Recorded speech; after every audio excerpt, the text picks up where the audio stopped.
자, 오늘 본문의 사건은요, 다니엘과 그 세 친구들에게 있었던 사건들 중에 특별히 세 친구들에 대한 그 내용이 담겨져 있습니다. 예수님 태어나시기 전 600년 전에 있었습니다. 지금으로부터는요, 약 2600년 전에 있었던, 그것도 약속의 땅, 이스라엘 땅이 아니라요, 창세기 11장에 등장하는 바벨탑 그 사건의 기원을 품은 이 도시 바벨론에서 있었던 이 사건입니다. 여러분, 이 사건이 지금 우리가 인공지능 시대를 살아가고 있는 저희들에게 어떤 메시지를 줄까요? 어떤 말씀을 우리 가운데 주실런지 우리가 그것을 함께 깨닫고자 합니다. 다니엘과 세 친구들은 태어날 때부터 하나님을 예배하였습니다. 말씀을 배우는 이들이었죠. 그러나 그들은 지금요, 약 15살 때 나라가 망하게 됩니다. 부모님도 잃고요, 지금 바벨론의 노예로 끌려와서 철저히 우상을 섬기는 그런 자리에 있습니다. 그런데 그런 이들이요, 뜻을 정하여서 말씀을 붙들고 나아갈 때 하나님께서 뛰어나게 하셨어요. 그리고 왕의 꿈을 알게 하시고 왕의 꿈을 해석함으로 바벨론 대제국의 왕이요, 다니엘에게 절하는 위대한 사람이 됩니다. 그러니까 이들은 지금 아무것도 할 수 없는 그런 절망의 상황 가운데서요, 불행 끝 행복 시작인 거예요. 이제 그들의 미래는요, 탄탄한 성공대로만 있을 뿐입니다.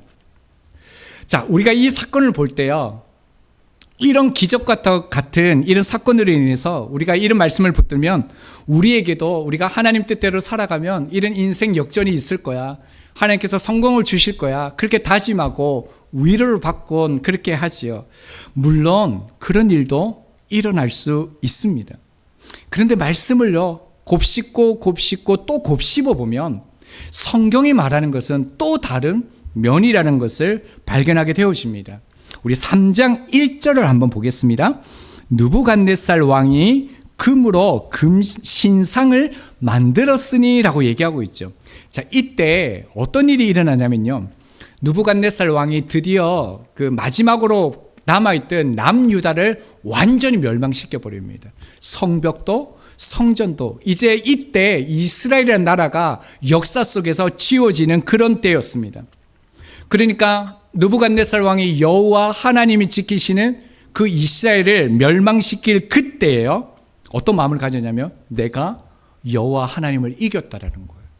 하나님은 세상에 존재하지 않는다라는 거예요.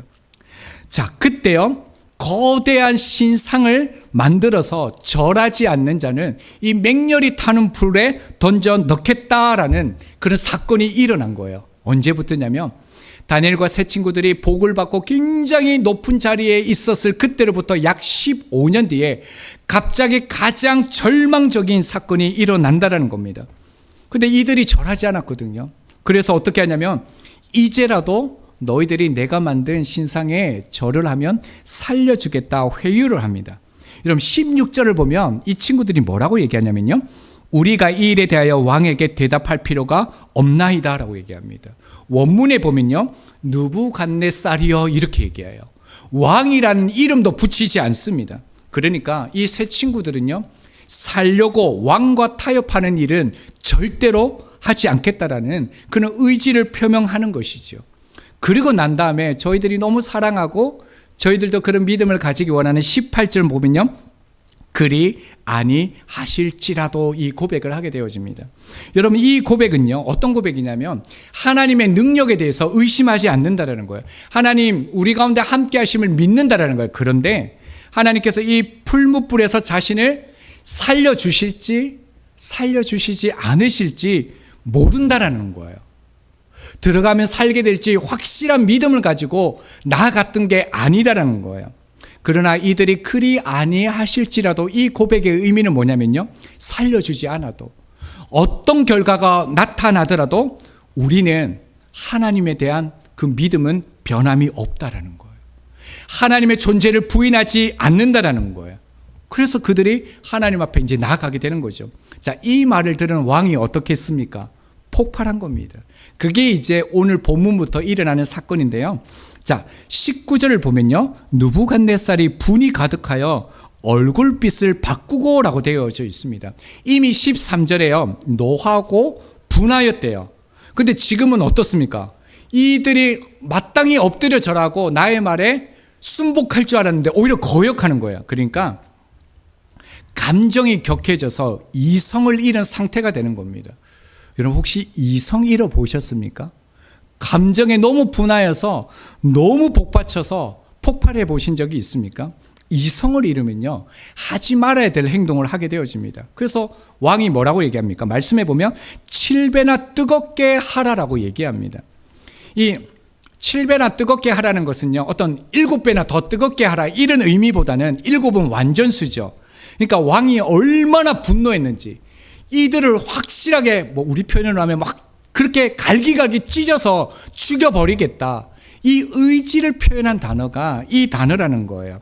그래서 20절 말씀을 보면요, 왕은 군대의 용사들 몇 사람에게 이 세 사람을 결박하여서 불 속에 던지게 합니다.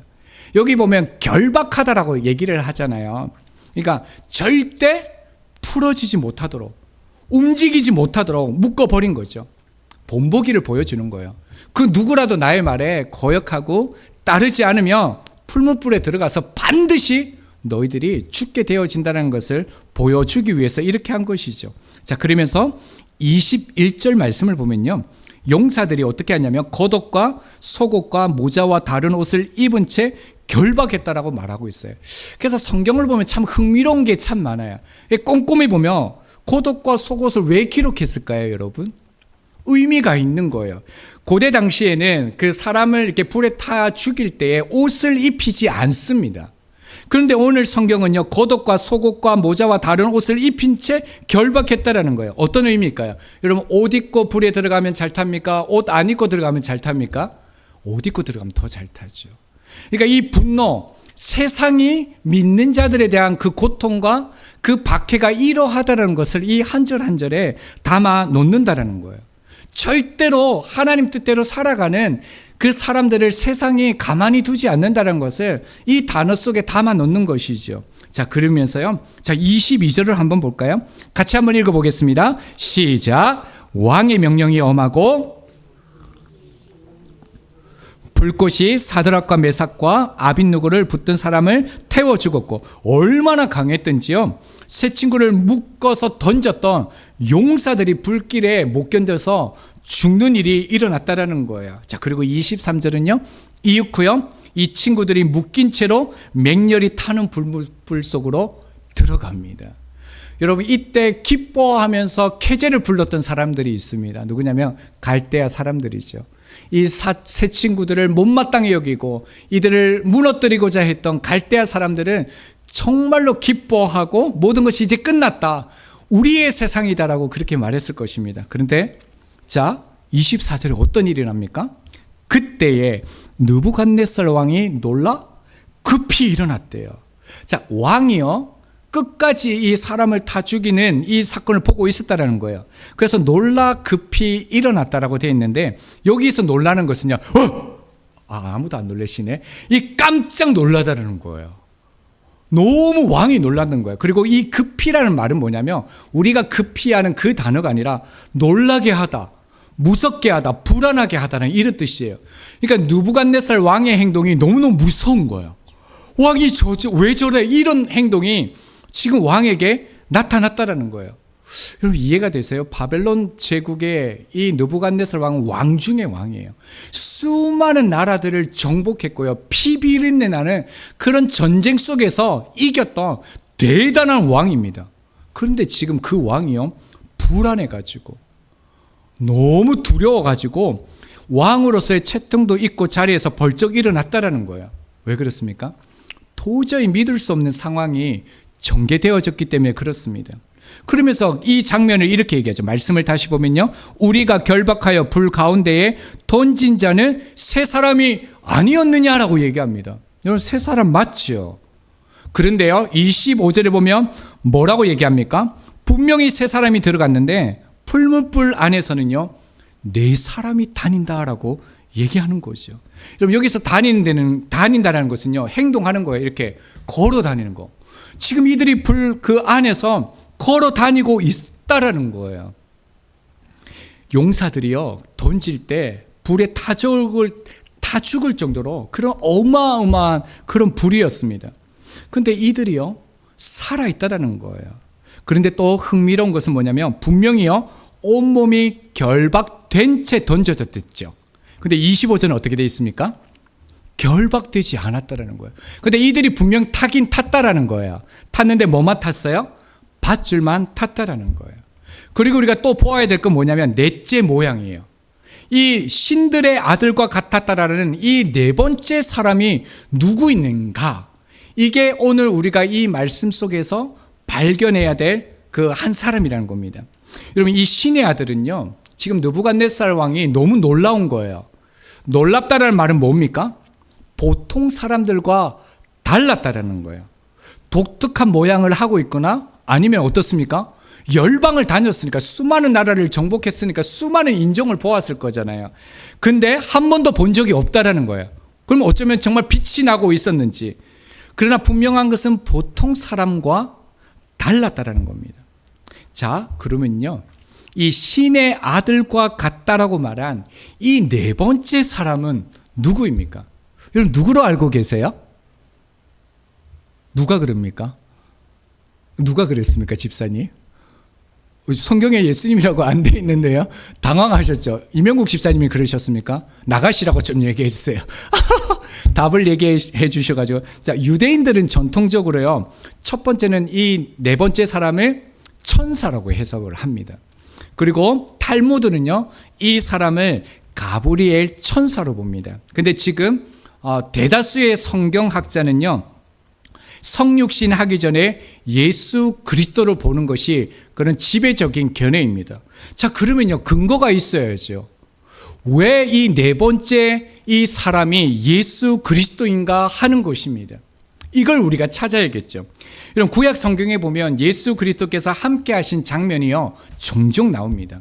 자, 예를 들면요, 모세가 그 애굽에서 도망쳐서 미디안 광야에 있을 때에 타지 않는 그 떨기나무를 보게 되어집니다. 이렇게 말합니다.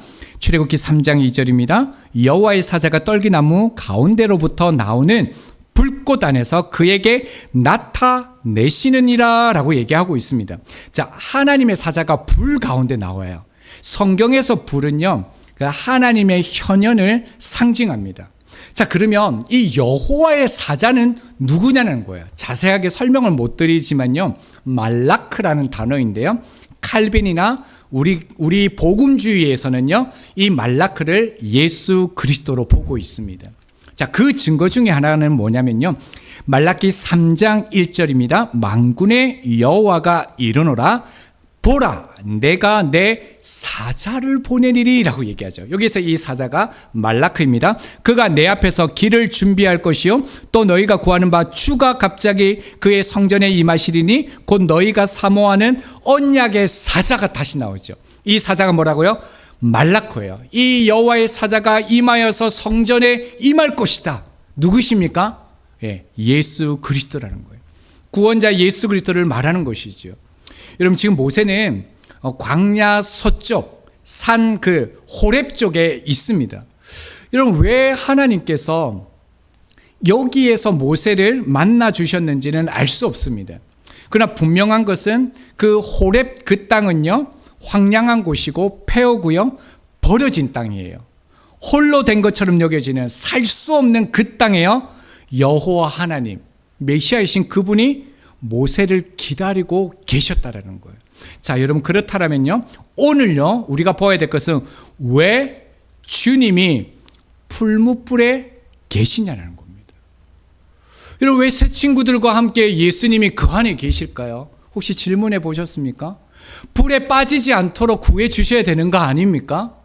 능력을 보여주셔서 하나님께서 함께 하심을 그렇게 보여주셔야 되는 거 아닙니까? 그런데 왜 풀무불 안에 들어가 있을까요? 성경에서 이유를 찾아보겠습니다. 신명기 4장을 보면 이스라엘 백성들은 세상이라는 노예로 살 때 전적인 하나님의 은혜로 언약 백성을 삼으셔서 그들을 출애굽시켜 주시죠. 이것을 신명기 4장 20절에 어떻게 얘기하냐면요, 새 풀무불 곧 애굽에서 인도하여 내사라고 얘기하고 있습니다. 흥미롭죠? 여러분, 언약 백성을 삼기 위해서 출애굽한 것을요, 새 풀무불에서 이끌어냈다라고 얘기해요. 그리고요, 이사야서 48장 10절을 보면요, 이스라엘을 멸망시키고 노예로 끌고 간 백성들을요, 뭐라고 얘기하냐면 고난의 풀무불에서 택하였다라고 얘기합니다. 그리고 말라기 4장 1절에서도요, 용광로 불 같은 날이 이르니라고 얘기합니다. 심판의 날을 용광로의 날, 풀무불의 날로 말하고 있죠. 자, 그리고요, 예수님도 말씀하셨어요. 마태복음 13장 42절을 보면요, 풀무불에 던져 넣으리니라고 얘기합니다. 그러니까 여러분 뭘 보셔야 되냐면, 성경에서 풀무불은요, 마지막 날에 있을 뭐라고요? 하나님의 심판의 때를 말한다라는 거예요. 그래서 마지막 날 사도 요한은요, 주님의 발이 풀무불 가운데 섰더라라고 요한계시록 1장 15절에서 말씀합니다. 이렇게요, 그의 발은 풀무불에 단련한 빛난 추석 같고라고 얘기하고 있습니다. 여러분, 심판의 날에 풀무불에요, 예수 그리스도께서 그 발을 풀무불에 섰다라고 얘기하는 거예요. 여러분, 성경에서 섰다라는 의미는 무엇이냐면요, 요한계시록 19장 15절입니다. 그의 입에서 예리한 곰이 나오니 그것으로 만국을 치겠고 친히 그들을 철장으로 다스리며 또 친히 하나님 곧 전능하신 이의 백렬한 진노의 포도주를 밟겠고 라고 얘기합니다. 그러니까 여러분, 무엇입니까? 풀무불 심판의 날에 주님이 거기에 발로 서 있다, 그것을 밟고 일어난다는 것은 뭐냐면요, 세상 만국을 치고 당신의 백성들을 죄와 사망으로부터 건지시는 것을 말씀하는 것이죠. 여러분, 그래서 이사야 43장 2절에요, 네가 물 가운데로 지날 때에 내가 너와 함께 할 것이라, 강을 건널 때에 물이 너를 침몰하지 못할 것이며 네가 불 가운데로 지날 때에 타지도 아니할 것이요 불꽃이 너를 사르지도 못하리니. 여러분, 이 말씀 받을 때 여러분이 이 땅에서 위로의 말씀으로 받잖아요. 이 땅에 물과 같은 그런 어려움, 불과 같은 어려움에서 하나님 우리를 지켜주신다, 이렇게 이해하는데 그것만을 말하는 것이 아닙니다. 여러분, 여기에서 나오는 물과 불은요, 심판의 의미로 사용되어진다는 거예요. 그러니까 하나님의 백성의 마지막 심판의 날에 어떤 물 같은 심판도 너를 덮지 못한다는 거예요. 마지막 날에 어떤 불 같은 그 불도 너를 태우지 못할 것이라는 것입니다. 그러니까 여러분, 새 친구가 지금 풀무불에 들어간 사건을 통해서요, 여러분, 심판의 날, 7배나 뜨거운 영원히 꺼지지 않는 불 가운데서요, 어떻습니까? 당신의 백성들을 구원하실 것이라는 것을 이 사건 속에서 지금 예표하고 있다라는 겁니다. 여러분, 주님께서 왜 풀무불에 들어가셨다라고요? 여러분, 십자가를 지신 것을 드러내는 것이지요. 여러분, 주님이 우리가 주님과 원수를 지낼 때에 예수 그리스도께서 이 땅에 성육신 하셔서 풀무불 속에서 먼저 나를 기다리고 계셨다라는 것을 우리가 기억해야 합니다. 여러분, 주님이 이 지옥의 풀무불에서 우리를 건져내시기 위해서 얼마만큼 그 희생을 치르셨는지 우리가 알고 살아야 하는 것이지요.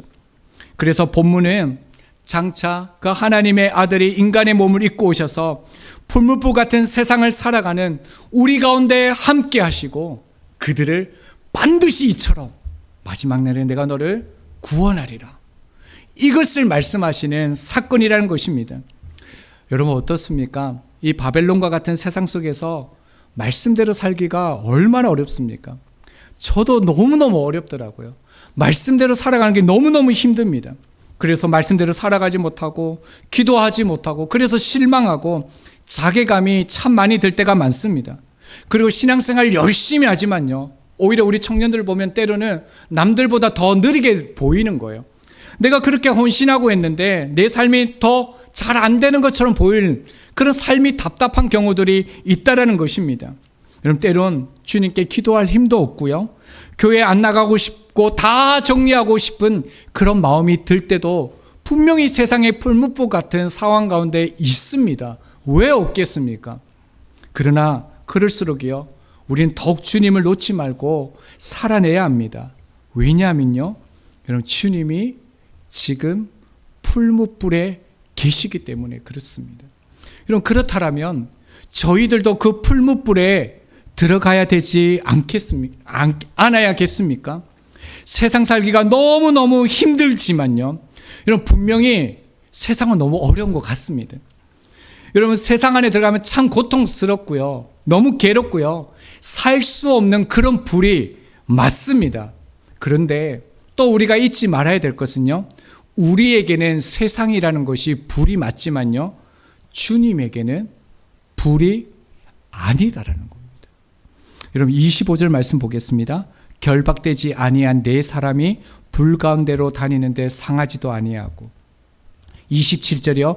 겉옷빛도 변하지 아니하고 불탄 냄새도 없다더라. 여러분 분명히 내 눈에는 분명히 끝났는데요, 안 되는데요, 여러분 주님의 눈에는 어떻습니까? 죽은 것이 아니라요, 오히려 산 것이라는 겁니다. 여러분 우리가 세상에 대한 시선을 바꿔야 합니다. 관점을 바꿔야 됩니다. 우린 세상에서 분리가 아니라요, 세상에서 구별이라는 겁니다. 예수님이 계시는 그 풀무불 가운데 우리는 들어가야 하는 것입니다. 그러므로요, 뜻을 정해서 더 말씀 묵상해야 합니다. 여러분 그렇기 때문에 더 기도해야 됩니다. 그리고 예배하면서 도전하고 그렇게 하나님 앞에 살아내기를 사모해야 됩니다. 여러분 꼭 기억하십시오. 새 친구가 풀무불에서 살아남은 것이 기적이 아니라요, 이런 불같은 세상 가운데 뜻을 정하여서 굴복하지 않는 것이 기적이라는 겁니다. 이제 말씀을 맺겠습니다. 세상의 풀무불을 이기는 것은요, 오직입니다. 말씀과 기도뿐입니다. 그때 그 현장은요, 이제 다니엘과 새 친구의 그 주님이 아니라요, 우리가 불같은 세상 가운데 말씀과 기도로 그 세상 앞에서 굴하지 아니하고 쓰러지지만, 넘어지지만, 흔들리지만 우리가 한 걸음 한 걸음 한 걸음 나아갈 때 나의 주님으로 경험되어질 것입니다. 우리가 이렇게 예배드리고 결단하고 결심하지만요, 예측할 수 없는 일상의 수많은 변수가 또 일어날 겁니다. 또 우리를 어렵게 하고 무너뜨리게 할 것입니다. 그러나 여러분 예수님께는 변수가 없습니다. 축복은 내가 형통하고 내가 원하는 것을 얻는 성공한 인생이 아니라요, 풀무불과 같은 그 세상 속에서 그 주님과 함께함으로 감사하고요, 그 주님과 함께하는 것임을 믿습니다. 이번 주 한 주가 우리 더더욱더요, 말씀과 기도로 불같은 세상 가운데 세상 앞에 굴복하지 아니하고요, 더 주님을 의지하고 바라보는 저희들 되기를 소망합니다. 우리 함께 찬양하겠습니다.